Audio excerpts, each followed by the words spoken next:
sentiments qui nous a animés après la visite de ce matin et puis vous laisser le soin de poser vos questions. Je voudrais tout d'abord remercier Monsieur le préfet du département de Mbour, ainsi que le maire de Saly et l'ensemble des acteurs professionnels de la chaîne de valeur touristique qui nous ont accompagnés ce matin, les directeurs généraux de l'ASPT, l'Agence sénégalaise de promotion touristique, de la SAPCO, mais également les services du ministère dans le cadre de cette visite qui a lieu au lendemain de l'ouverture des hôtels de la station de Saly. Remercie également la presse pour votre présence massive. Rappelez que l'ambition du chef de l'État, le président Macky Sall, c'est de faire du Sénégal une destination touristique de référence, mais en même temps faire du Sénégal un hub aérien fort en Afrique de l'Ouest. Rappelez également que cette stratégie de faire du Sénégal une destination touristique de référence est arrimée à un plan d'action qui met en valeur, qui met en tourisme tous les sites naturels, culturels, historiques du Sénégal et naturellement en s'appuyant sur les infrastructures hôtelières que nous avons et notamment les stations balnéaires de Saly, du Cap Skirring, qui en sont les moteurs. Rappelez que la stratégie de relance touristique après la période de résilience, qui, je rappelle, nous a permis d'agir de manière significative sur le secteur touristique à travers deux instruments. Le crédit hôtelier, d'une part, pour la chaîne de valeur touristique. Et quand je dis chaîne de valeur, c'est aussi bien les établissements d'hébergement touristique qui ont été soutenus à hauteur de 15 milliards, mais aussi tous les autres acteurs, les guides touristiques, jusqu'aux artisans qui opèrent autour de la chaîne de valeur touristique ont été soutenus dans le cadre du crédit hôtelier. Donc le crédit hôtelier a fait des résultats extrêmement importants, ce qui a permis aujourd'hui à ce que nos hôtels soient en mesure, juste après les 4 premiers mois de la résilience, de pouvoir redémarrer. Parce que sinon, vous n'aurez pas pu trouver ici du personnel qualifié, vous n'aurez pas pu trouver ici des machines fonctionnelles. Donc ils ont été soutenus massivement par le crédit hôtelier. Le deuxième levier sur lequel nous avons agi dans le département, c'est le crédit du transport aérien, qui a permis à toutes les entreprises de la plateforme aéroportuaire de pouvoir redémarrer également. C'est pourquoi je disais donc que la relance du tourisme dans cette période post-Covid va s'appuyer sur 7 points que je voulais partager avec vous avant de vous laisser le soin de poser les questions que vous souhaitez. Tout d'abord, c'est le renforcement du crédit hôtelier, touristique, mais également du crédit de transport aérien qui ont fait des résultats extrêmement positifs durant cette période de la pandémie. Le crédit hôtelier touristique a permis justement aux entreprises hôtelières et touristiques de couvrir leurs besoins en fonds de roulement, mais aussi pour certains d'agir sur l'investissement. Nous sommes ici avec un des acteurs, M. Sabali, qui fait partie du comité de gestion du crédit hôtelier, qui peut en témoigner. Et le crédit hôtelier, justement, sera renforcé dans le cadre de cette relance touristique. Et le chef de l'État instruit le ministre de l'économie et du plan, mais aussi le ministre des Finances et du Budget, pour qu'entre 2020 et 2023, que le crédit hôtelier soit significativement soutenu pour que, justement, les entreprises puissent agir dans le cadre donc, de leur plan d'investissement. Rappelez que ce mécanisme de financement donc, du crédit hôtelier a permis aux acteurs de la chaîne de valeur de mettre à niveau le réceptif, de sauvegarder les outils de travail, mais surtout également de sauvegarder les emplois. Parce qu'il y avait 2 pieds sur lesquels il fallait travailler, sauvegarder l'outil de travail, c'est là où nous sommes aujourd'hui, mais également sauvegarder les emplois. Parce qu'un hôtel qui est sans employés qualifiés, naturellement, n'en est pas un. Et c'est la raison pour laquelle aujourd'hui, c'est avec beaucoup de satisfaction, je reviendrai là-dessus tout à l'heure, que je constate que justement les hôtels ont pu démarrer avec leur personnel dans de bonnes conditions. Donc le crédit hôtelier a eu ce résultat qui est extrêmement important. Et c'est pourquoi donc le renforcement du crédit hôtelier, c'est vraiment une annonce que je voulais faire aux acteurs, aux professionnels de la chaîne de valeur touristique, que dans la période de relance 2020-2023, que le secteur sera soutenu fortement par le gouvernement du Sénégal. Le deuxième pilier de la relance justement du secteur touristique repose sur la promotion des micro-entreprises de la chaîne de valeur touristique. Vous savez que nous avons beaucoup de toutes petites entreprises qui sont autour de la chaîne de valeur touristique et qui, comme vous le savez, sont des vecteurs de transformation dans les territoires. Et naturellement, ces micro-entreprises seront soutenues à travers la formation, mais aussi à travers l'accès au crédit. Et c'est pourquoi une partie significative de 2 milliards de francs a été réservée justement aux micro-entreprises dans le secteur touristique. Cela sera renforcé. Dans le plan d'action qui est prévu dans le ministère, c'est 750 micro-entrepreneurs qui seront formés pour un objectif de 17 000 emplois directs et indirects à l'horizon 2023. Donc c'est un segment de valeur qui est très très important que je voulais également annoncer ici, qui sera soutenu. Donc toutes les micro-entreprises qui sont autour de la chaîne de valeur touristique seront également une priorité pour le département et ils font partie du plan de relance post-Covid. Le troisième pilier, c'est la réhabilitation des micro-réceptifs hôteliers d'hébergement touristique, ce qu'on appelle les campements villageois. Eux aussi, vous savez qu'ils ont été soutenus les dernières années, mais ce soutien sera également renforcé.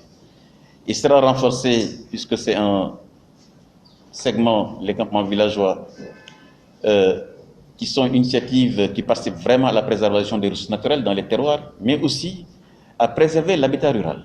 Parce que vous savez que la ruralité est également porteuse de valeurs. Et nous avons besoin, dans le cadre de nos villages, que ce soit également des points de relance du secteur touristique. Et naturellement, les campements villageois seront beaucoup soutenus. Et j'ai instruit la direction de l'investissement et de l'aménagement touristique, dirigée par Sorissar, justement, dans les différents pôles touristiques, de proposer des modèles de plans d'architecture pour que dans chaque pôle touristique, que nous puissions avoir l'architecture adaptée. Dans la région de Louga, on pourra avoir un plan d'architecture adapté. À Cabrousse, comme je l'avais demandé tout à l'heure, on trouvera également un architecture adapté, etc., etc. Donc ces plans nous permettront justement de soutenir ces campements villageois qui permettent de valoriser l'histoire, mais également le territoire national. Le quatrième pilier de cette relance justement du tourisme, dans le cadre de ce plan de relance post-Covid, c'est la campagne marketing en cours. Aujourd'hui, vous avez vu le travail extrêmement important et positif que fait l'Agence sénégalaise de promotion touristique, accompagnée de la SAPCO, qui est un travail très positif avec son programme Tamu Sénégal. L'idée, c'est le Sénégal, les expériences en l'infini. Autrement dit, il faudrait que nous puissions, d'abord nous, Sénégalais, exploiter tout le potentiel de notre pays, son héritage culturel, mémoriel, historique, qu'il faut valoriser. Et nous sommes très heureux de constater que nos compatriotes, justement, sont en train de répondre à cet appel. L'ensemble des hôtels que nous venons de visiter nous ont dit qu'ils sont pendant le week-end à un taux de remplissage de 100%, ce qui est extrêmement positif. Toutefois, ils ont encore déploré le fait que pendant la semaine, c'est encore mitigé. C'est pourquoi je voulais lancer un appel ici à Saly à tous les fonctionnaires de l'État, à commencer par les ministères, les directeurs généraux, mais également les directions nationales, les sociétés nationales, donc tout ce qui est service rattaché à l'État, qu'ils puissent vraiment répondre à cet appel, comme nous l'avons constaté avec les citoyens sénégalais qui sont venus massivement pendant le week-end du 15 août dans les hôtels. Après les services de l'État, c'est naturellement les grandes entreprises. Les grandes entreprises qui envoyaient leurs enfants en colonie dans les pays étrangers, je les invite, et je sais que c'est de très grands patriotes, à ce que leurs dirigeants également instruisent leurs services pour qu'ils puissent choisir la destination Sénégal. Je salue le travail qui est actuellement fait par l'ASPT avec son directeur général en rencontrant ces entreprises comme la Sonatel, des entreprises comme Free, des entreprises dans le secteur de télécommunications, du bâtiment. Je pense que le Sénégal a des choses extrêmement positives à montrer et je voulais vraiment demander à ce que ces grandes entreprises puissent le faire. Mais aussi ce sont les ménages sénégalais. Il est vrai que nous sommes dans une période où l'année scolaire est décalée, mais il est évident que naturellement pendant le week-end, je pense que les ménages, les travailleurs salariés sénégalais peuvent également prendre quelques jours de vacances pour venir passer quelques jours ici. Ça nous permet non seulement, ça joindra l'utile à l'agréable, visiter le Sénégal, mais aussi également permettre à notre secteur touristique de se relancer. Le cinquième point, c'est la réhabilitation des sites culturels et naturels inscrits au patrimoine mondial de l'UNESCO. Vous savez que le Sénégal a 7 sites classés patrimoine mondial de l'UNESCO. Sur instruction du président de la République, Macky Sall, le gouvernement va injecter près de 10 milliards dans l'aménagement des sites classés patrimoine mondial de l'UNESCO, puisqu'ils seront justement les porte-flambeaux de notre tourisme. Et je voulais également annoncer ici à Saly ce plan de résilience qui a été adopté par le chef d'État ce jeudi et va injecter des montants extrêmement importants pour la valorisation des sites classés patrimoine mondial de l'UNESCO. Je voudrais également aussi parler d'un site comme les sites de Dindifelo, dans la région de Kédougou. Rappelez également que le chef d'État a instruit pour que la route Kédougou-Salémata-Dindifelo soit également construite pour que justement le site de Dindifelo soit accessible. Puis c'est un site exceptionnel, mais malheureusement avec l'état de la route, c'est difficile d'y accéder. Et donc je voulais également dire cela, lancer un appel à tous les services de l'État qui sont impliqués justement dans la connectivité des sites touristiques, vraiment d'y mettre beaucoup de siens, puisque c'est la volonté du gouvernement, c'est la volonté du chef de l'État. Faire du Sénégal une destination touristique de référence veut dire également accéder à nos sites touristiques. Et nous avons des sites exceptionnels. 7 sites classés patrimoine mondial de l'UNESCO, il est bon donc d'y accéder. Et dans le cadre donc de ce plan de relance post-Covid, la réhabilitation des sites touristiques, culturels et naturels sera une priorité également du ministère. Le 6e avant-dernier point, c'est le tourisme domestique, ce que nous sommes en train de faire aujourd'hui. En 2018, sur les 1 600 000 touristes qui sont venus au Sénégal, seulement 19% ont concerné nos compatriotes, autrement dit le tourisme domestique. C'est pourquoi je crois que nous devons vraiment tous nous dire que la Covid doit être un élément de réflexion qui déclenche un changement de paradigme. La Covid nous a appris qu'il faut compter sur soi-même, compter autour de soi, compter autour de la région. Puisque quand on ferme pour la première fois dans l'histoire les frontières aériennes dans tous les pays du monde en même temps, cela veut dire simplement que nous devons être résilients et nous devons naturellement nous appuyer sur le tourisme autour de nous. Donc le tourisme domestique est aujourd'hui une nécessité absolue. C'est pourquoi je lance un appel aux professionnels, Sabali, avec l'ensemble des équipes, d'insister sur naturellement les produits, mais aussi sur les prix, pour que justement ça soit le plus accessible possible au plus grand nombre. Parce que de toute façon, vous n'avez pas trop le choix. Aujourd'hui, il faut insister sur le tourisme domestique, qui est un potentiel. Et nous avons vu aujourd'hui, les Sénégalais sont en train de répondre de manière favorable. Donc, il faut vraiment en profiter. L'arrivée de la pandémie a amené donc tous les pays émetteurs et récepteurs de touristes à se repositionner sur la demande interne. Donc ça, ce n'est pas seulement un cas du Sénégal. Les autres pays aussi le font. Donc, si les autres pays essaient donc de garder le touriste chez eux, naturellement, nous, Sénégal, nous devons au contraire pousser à ce que nos compatriotes soient nos premiers clients. D'abord, c'est une question de proximité, mais aussi c'est une question aussi de facilité donc, de mise en œuvre. Donc, l'accès à la consommation des produits touristiques doit être une priorité au niveau donc, des centres. Et donc, j'instruis là le directeur général de l'ASPT, mais aussi la SAPCO, de tout faire pour que ça soit le plus accessible à nos compatriotes, le tourisme domestique. Parce qu'aujourd'hui, c'est un enjeu incontournable sur lequel c'est une question de survie pour le secteur, mais aussi une question de patriotisme tout court. Parce que chaque pays, aujourd'hui, essaie donc d'être dans une stratégie de défense commerciale de son pays. Donc, si les pays essaient de défendre donc, le patrimoine touristique, essaient de défendre leur économie à travers le développement touristique interne, je ne vois pas pourquoi nous, on ne saisirait pas également ce levier pour le faire.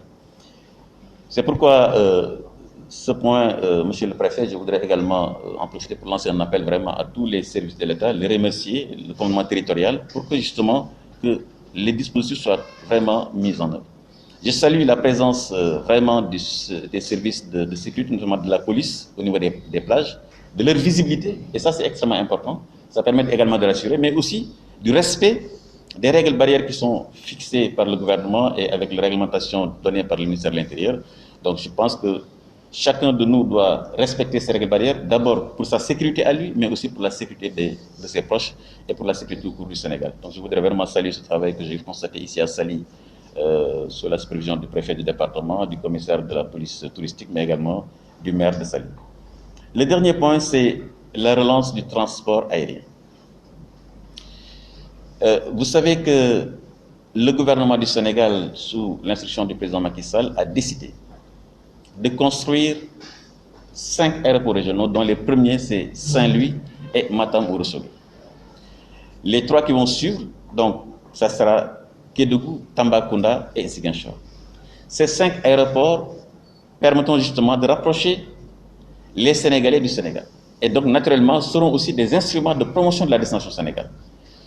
J'ai dit d'ailleurs donné hier une instruction au directeur général de Air Sénégal de se réunir avec le directeur général de l'ASPT en début de semaine pour que justement que nous puissions avoir une offre intégrée, transport aérien Air Sénégal, mais aussi destination touristique.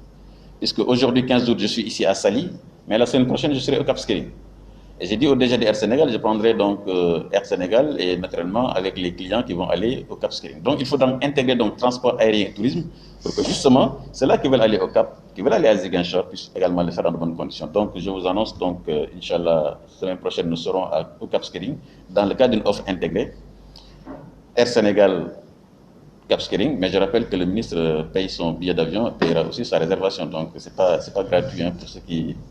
Donc j'invite également la presse à venir avec nous. Je ne sais pas s'ils vont maintenant payer leur billet d'avion et leur... Ça, la presse nous dira. Donc le transport aérien est un instrument essentiel pour la promotion du tourisme, comme le tourisme est un instrument de promotion du transport aérien. Donc le développement de la connectivité intérieure du pays, à travers la construction des aéroports, à travers le développement de Air Sénégal, vous avez déjà vu que sur Ziguinchor ça se passe bien, ça nous permettra justement de relancer le secteur touristique et également de relancer notre compagnie aérienne. Donc voilà, mesdames et messieurs, les quelques mots introductifs que je voulais donc porter à votre attention, en vous remerciant encore une fois de plus, en disant simplement que cette visite de ce matin nous a permis de constater que le protocole sanitaire est respecté. Et je voulais féliciter les hôtels et vraiment encore une fois les encourager à être extrêmement fermes sur les principes qui sont fixés dans le protocole sanitaire. J'ai également vu que chacun de ces hôtels a aussi des chambres isolées, parfois 4 chambres d'isolement, pour que s'ils détectent des personnes contaminées, qu'ils puissent également les isoler, et qu'il y a également des infirmiers en interne et aussi une liaison étroite avec les médecins de région pour que justement ça puisse être dans le cadre d'une protection renforcée. Donc je voulais les encourager encore une fois de plus et les féliciter.